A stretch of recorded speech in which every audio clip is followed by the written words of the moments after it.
Previous class में study किया कि किस तरह से हम क्वाड्रिलेटरल्स को डिफाइन कर सकते हैं और क्वाड्रिलेटरल्स के डिफरेंट टाइप्स कौन कौन से हैं। और हमने square, rhombus, rectangle, parallelogram, kite इन सभी के बारे में स्टडी किया। हमने 3.3 एक्सरसाइज भी सॉल्व की है। आज की क्लास में हम नेक्स्ट एक्सरसाइज 3.4 देखते हैं। तो 3.4 एक्सरसाइज का फर्स्ट क्वेश्चन है स्टेट ट्रू और फॉल्स। हमें ट्रू और फॉल्स बताना है। यहाँ पर कुछ कंडीशंस गिवन है। फर्स्ट कंडीशन गिवन है ऑल रेक्टेंगल्स आर स्क्वेयर। तो हमें ए कंडीशन में मिल रहा है ऑल रेक्टेंगल्स आर स्क्वेयर। क्या सभी रेक्टेंगल स्क्वेयर होते हैं? तो ये क्या हो जाएगा? फॉल्स। क्यों फॉल्स हो रहा है? क्योंकि रेक्टेंगल को स्क्वेयर पूछा गया है। रेक्टेंगल के क्या होते हैं? टू अपोजिट साइड्स इक्वल होते हैं। मीन्स इसमें two pair of parallel sides होते हैं और two pair of equal opposite sides होते हैं। और स्क्वायर में क्या होता है? इसके सभी साइड्स इक्वल होते हैं। तो इसलिए ये फर्स्ट कंडीशन फॉल्स हो जाएगी। सेकेंड केस में हमें मिल रहा है ऑल रोम्बस आर पैरेललोग्राम। तो बी कंडीशन हो जाएगी यहाँ से ट्रू। बी कंडीशन में हमसे पूछा गया है कि जो रोम्बस है वो पैरेललोग्राम होता है। तो ये ट्रू होगा क्योंकि रोम्बस और पैरेललोग्राम अगर हम देखें तो पैरेललोग्राम में भी two pair of parallel sides लेते हैं और उसके अपोजिट साइड्स इक्वल होने चाहिए। तो रोम्बस में भी वो होता है। तो ये कंडीशन ट्रू हो जाएगी। इसके बाद केस सी देखिए। सी में हमें मिल रहा है all squares are rhombus and also rectangles. अगर हम बात करें स्क्वेयर की तो ये जो स्क्वेयर है वो रोम्बस भी हो सकता है और स्क्वेयर को हम रेक्टेंगल भी ले सकते हैं। तो ये कंडीशन ट्रू होगी क्योंकि स्क्वेयर के सभी साइड्स आपस में इक्वल होते हैं।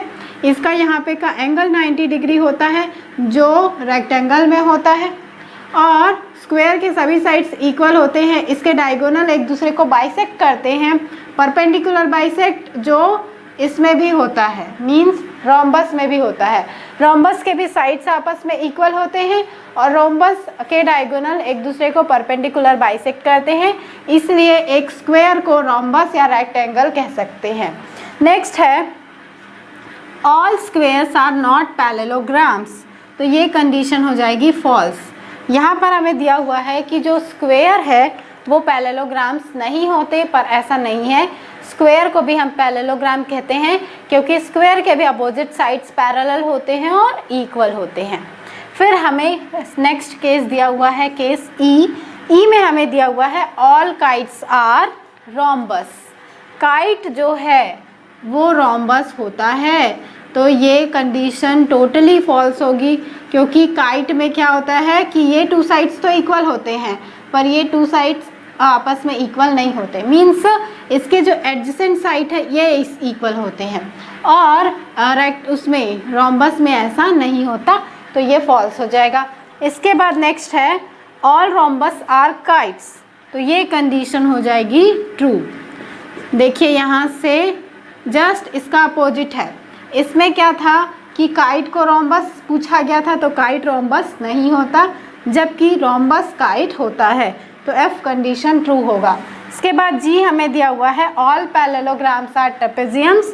तो ये कंडीशन भी हो जाएगी ट्रू क्योंकि पैरेललोग्राम्स को हम ट्रेपेजियम बोल सकते हैं क्योंकि ट्रेपेजियम में one pair of parallel sides होना ज़रूरी होता है और पैरेललोग्राम में तो टू पेयर हमें मिलते हैं।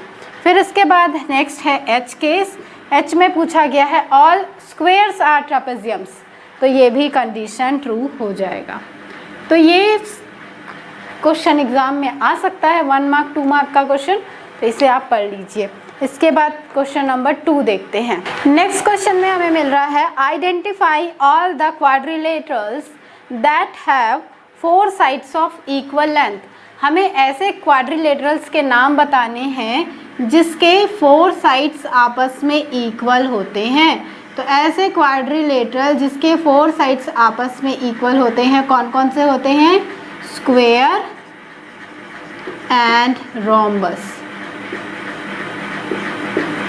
इस कंडीशन का आंसर क्या हो जाएगा? Square and rhombus. फिर नेक्स्ट है 4 राइट एंगल्स। ऐसे क्वाड्रिलेटरल का नाम बताना है जिसमें 4 राइट एंगल्स बनते हों।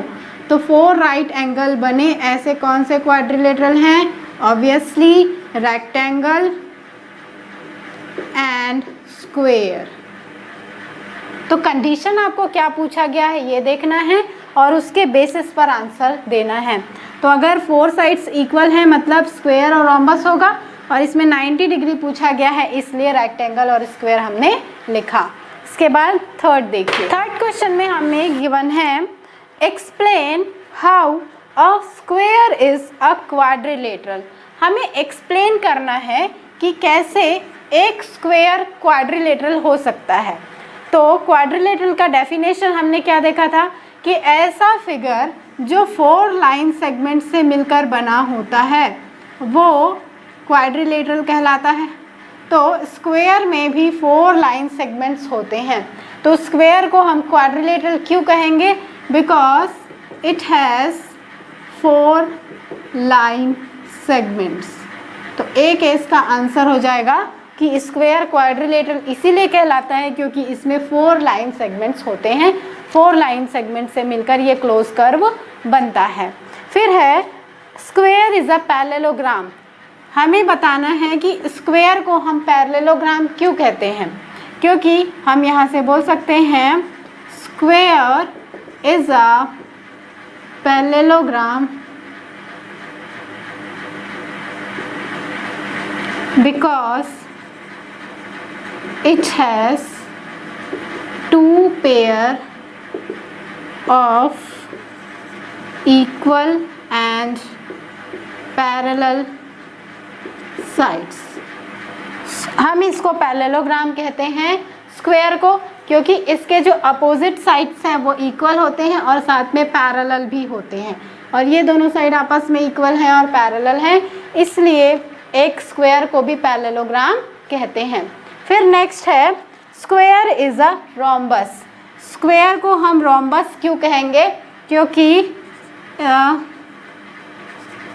Square has 4 equal sides. Square में 4 इक्वल साइड्स होते हैं and its diagonal bisect each other।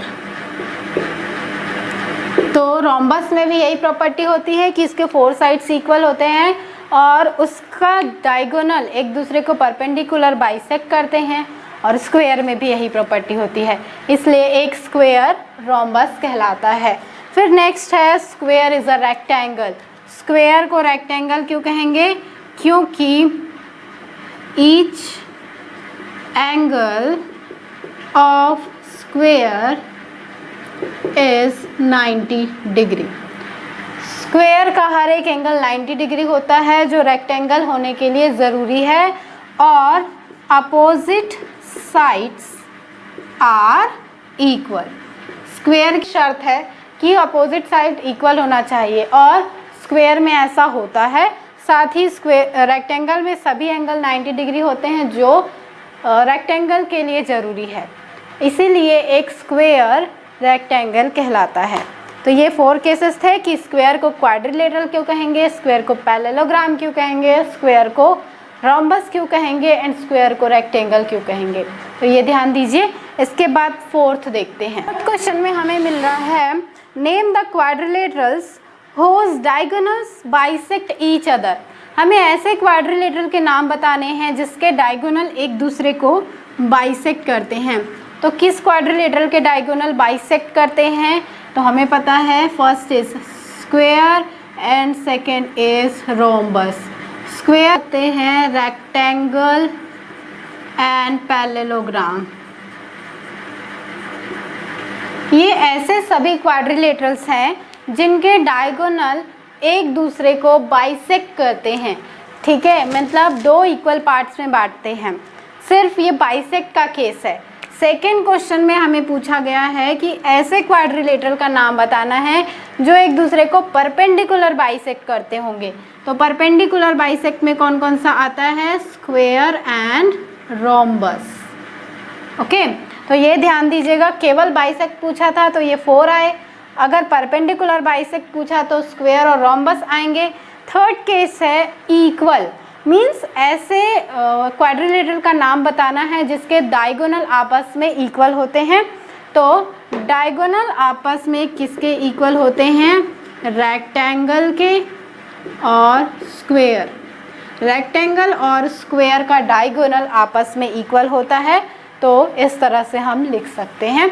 ये जनरली ऑब्जेक्टिव टाइप क्वेश्चन में आपको पूछा जा सकता है।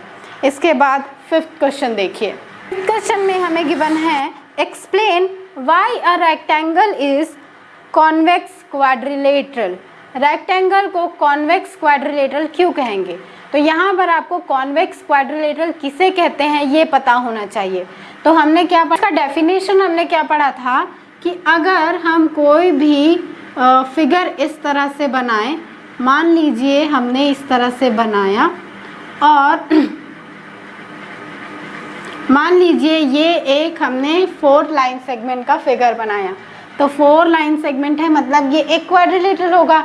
और जब हम इस क्वाड्रिलेटरल का डायगोनल बनाएंगे इस तरह से, तो जब इसका डायगोनल बाहर बनता है, मीन्स आउटर साइड में बनता है, तो ये कॉन्वेक्स लाता है, कॉनकेव फिगर।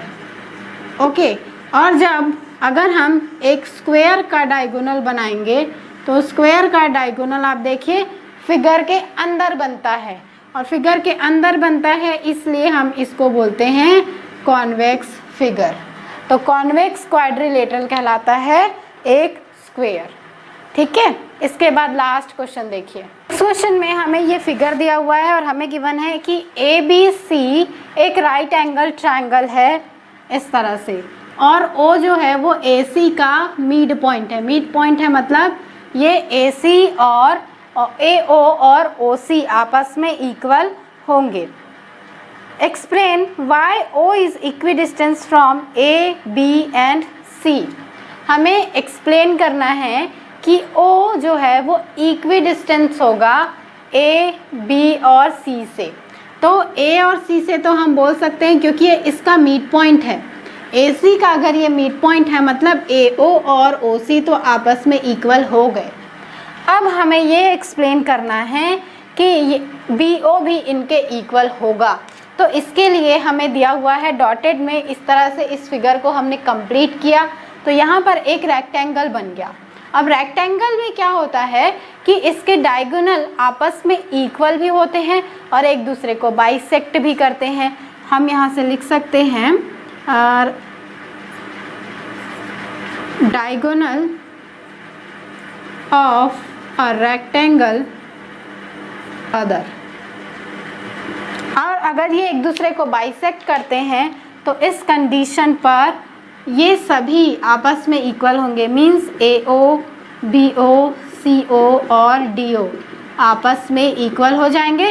और हमें क्वेश्चन में यही प्रूफ करने के लिए कहा गया है कि ये A, B और C से इक्वी डिस्टेंस पर है।